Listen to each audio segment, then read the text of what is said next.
Hello, I'm Vincent McCory. And I'm Demiake Mokaliele. This is In Focus.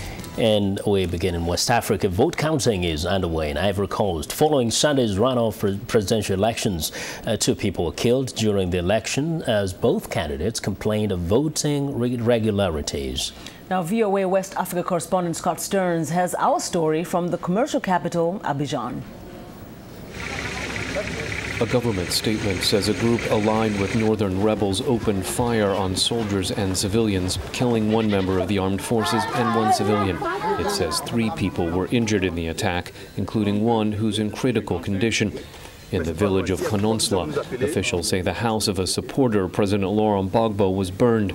There were also reports of voter intimidation against people from the Jola ethnic group. The election is meant to reunite the country after a brief civil war divided north from south. President Gbagbo says there have been voting irregularities in regions that traditionally support his electoral rival, former Prime Minister Alassane Ouattara. According to information we have received, there have been certain irregularities in the center and the north of the country.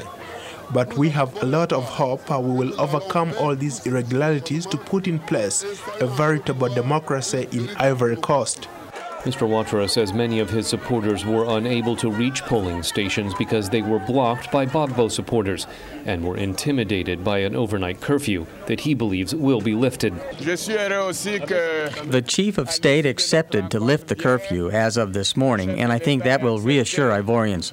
I hope also that vote counting will go on in good conditions, and also the announcement of the results by the Electoral Commission, and afterwards, of course, the validation of the results by the Constitutional Council. President Gbagbo says that curfew will remain in place. In Ivory Coast, there is only 1 person, and 1 person alone can declare a curfew or lift the curfew. That's the President of the Republic, meaning myself. And according to what we've observed today, for the moment, I confirm the curfew is maintained. Observers say voter turnout appears to have been lower in this second round than it was in the first round of voting. Aimé Mambo says everyone is hoping for a peaceful outcome. We are going to keep calm and serene waiting for the results. No matter who will win, he's going to be the president of Ivory Coast, and we should all accept him. Ouattara supporters here in Abobo say they will not abide by the overnight curfew imposed by President Gbagbo because they say it opens the door for electoral fraud. President Gbagbo says the measure is necessary to ensure security. Scott Stearns, VOA News, Abidjan.